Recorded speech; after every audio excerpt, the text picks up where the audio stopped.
انا القرآن الناطق، میں بولتا ہوا قرآن ہوں۔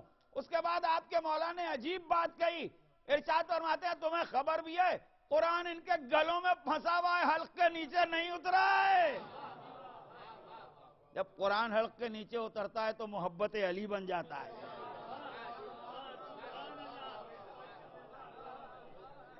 ولایت علی قلب کو منور کرتی ہے، ذہن کو منور کرتی ہے، افکار و خیالات کو منور کرتی ہے، قبر کو روشن کرتی ہے، آخرت کو منور کرتی ہے، ہر راہوں کو طے کرتی ہے۔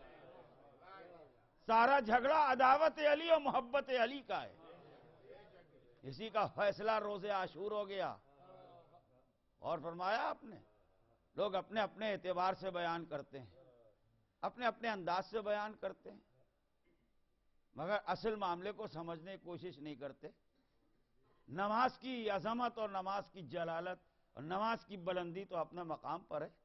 آل محمد سے بڑھ کے کون بتائے گا کہ نماز کیا ہے؟ کھجوروں کے کھانے والے، اونٹوں کے چرانے والے کیا جانے کہ سجدہ کیا ہے۔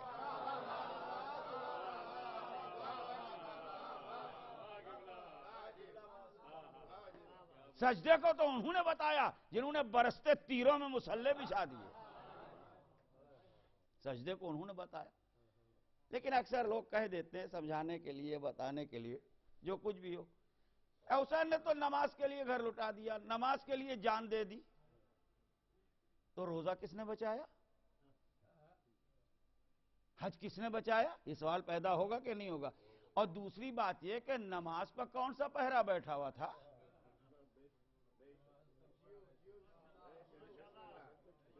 نماز کا کون انکار کر رہا تھا؟ یہ کہاں تھا کہ نماز نہ پڑھو؟ وہاں تو ہوتا جلدی قتل کرو تو نماز نہ قضا ہو جائے۔ خدا لعنت کرے، ملائنہ تو ایسے تھے۔ پہلی بات تو ہے کہ ایک ایک چیز کو پکڑ کے نہ کہیے کہ حسین نے نماز کو بچایا، حسین نے حج کو بچایا، حسین نے روزے کو بچایا، حسین نے کعبے کو بچایا۔ یہ اسلام کو ڈیوائیڈ نہ کیا جائے، تقسیم نہ کیا جائے۔ اسی لیے صحابہ کے مجمع میں نواسے کو گود میں لے کے کہا تھا انا من الحسین، میں حسین سے ہوں۔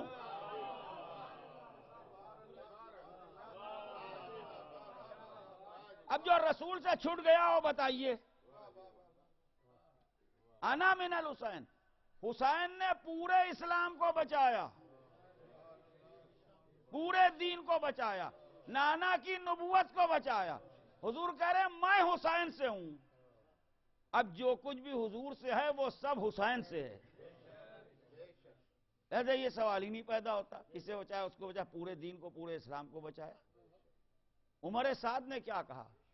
عمر سعد نے یہ کہا یا حسین بغضاً لابیک، ہم تم سے تمہارے باپ کی دشمنی میں لڑ رہے ہیں۔ تو ولی اللہ کا جھگڑا تھا۔ نہ نماز کا معاملہ تھا، نہ روزے کا معاملہ تھا، نہ حج کا معاملہ تھا۔ ادھر سب تھا، ولایت نہیں تھی، ادھر ولایت تھی، یہی کربلا ہے۔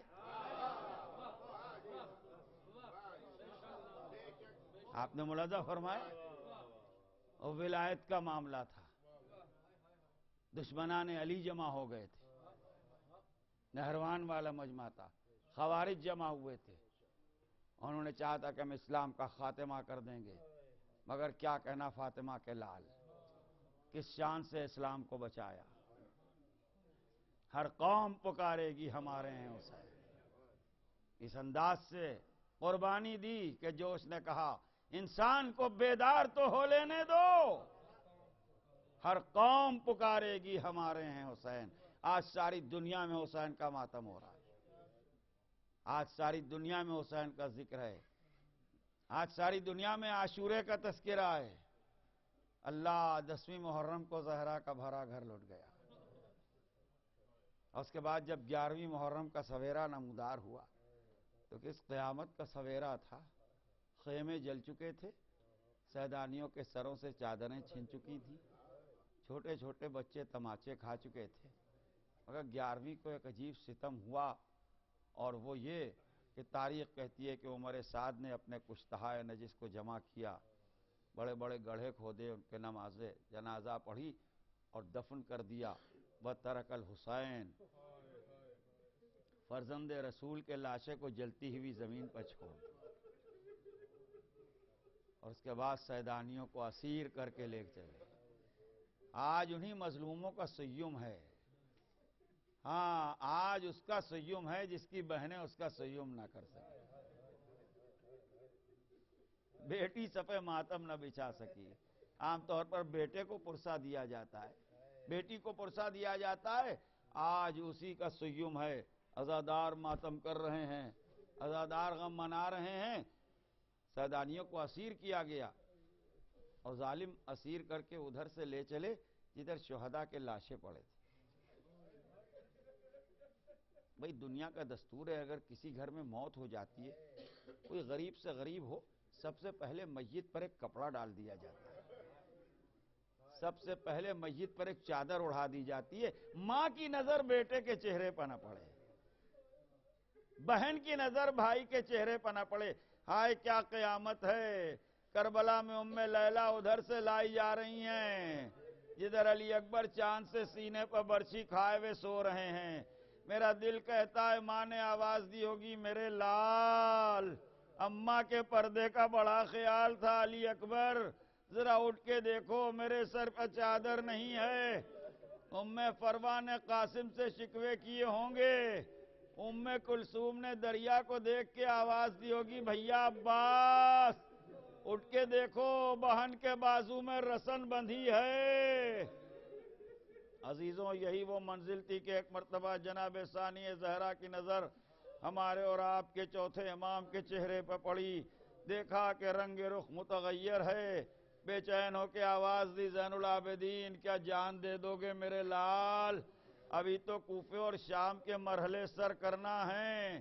اتنا سننا تھا کہ چوتھے امام نے کہا ارے پھوپھی اماں میں کیسے اپنی حالت کو سنبھالوں، آپ دیکھتی نہیں میرے بابا کا لاشا بے غسل و کفن ہے، میرے ہاتھوں میں ہتھکڑیاں، پیروں میں بیڑیاں، گلے میں توقے خاردار۔ اتنا سننا تھا کہ زینب نے آسمان کو دیکھا، اے نانا محمد مصطفیٰ، آپ پر ملائکہ سماوات نے نماز پڑھی، مگر آپ کا فرزند حسین کربلا کی جلتی ہوئی زمین پر بے غسل و کفن ہے۔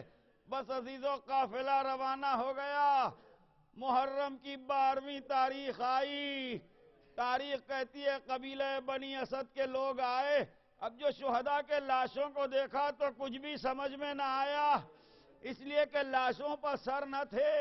حیرانی کے عالم میں قبیلہ بنی اسد کے لوگ کھڑے تھے کہ ایک مرتبہ باعجاز ہمارے اور آپ کے چوتھے امام تشریف لائے، دیکھا کہ ایک سوار آیا ہے، چہرے کے اوپر نقاب ہے، لوگوں نے پوچھا آپ کون ہیں؟ ارشاد فرمایا انا امامکم، میں تمہارا امام ہوں۔ اے لیجئے دفن شہداء کا سلسلہ شروع ہوا، ایک قبر کھودی گئی جسے گنج شہیداں کہا جاتا ہے، جہاں بہت سے شہداء کو دفن کیا گیا۔ عزیزوں حبیب کی قبر الگ بنائی گئی، اس کے بعد حسین کی قبر کی طرف امام بڑھے، جب مٹی ہٹائی تو قبر تیار ملی، اس لیے کہ قبر پہلے سے تیار تھی۔ بس عزیزوں غریب سے غریب بھی کوئی اٹھ جاتا ہے تو اس کو کفن دیا جاتا ہے، ہائے تمہارے امام کو کفن نہ ملا۔ جب دفن کی منزل آئی چوتھے امام نے کہا ایک حصیر کہنہ لاؤ، ایک کہنہ چٹائی لائی گئی، اس میں جسد پارا پارا حسین کو رکھا، چوتھے امام قبر کے قریب لے کے چلے۔ آپ کو معلوم ہے معصوم کو معصوم ہی دفن کرتا ہے، ہائے اب کون قبر میں جنازہ لینے والا ہے؟ ایک مرتبہ 2 ہاتھ رسول کے ہاتھوں سے مشابہ بلند ہوئے، کہا میرے لال کو مجھے دے دو، میں کہوں گا یا رسول اللہ یہ وہی حسین ہے جو آپ کے دوش پر سوار ہوتے تھے، آج سر مبارک نہیں ہے، فاطمہ کا لال دفن ہو رہا ہے۔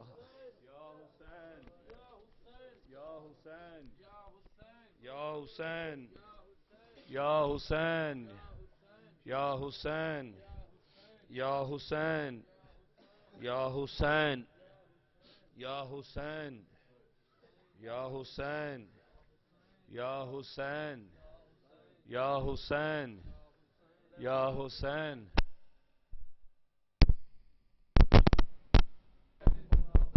یا حسین یا حسین شاہ حسین واہ حسین یا حسین یا حسین یا حسین یا حسین یا حسین یا حسین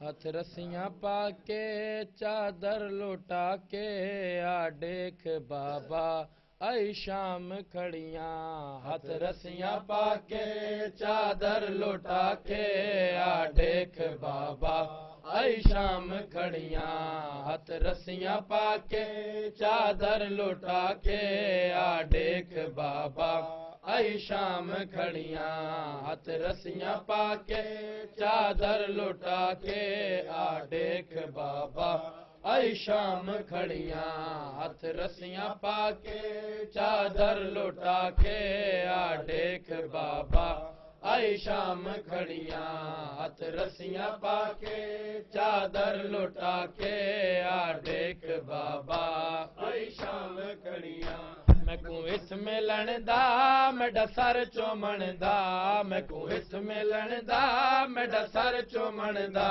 کر یاد وعدہ ائی شام کھڑیاں ہاتھ رسیاں پا کے چادر لوٹا کے آ دیکھ بابا ائی شام کھڑیاں ہاتھ رسیاں پا کے چادر لوٹا کے آ دیکھ بابا ائی شام کھڑیاں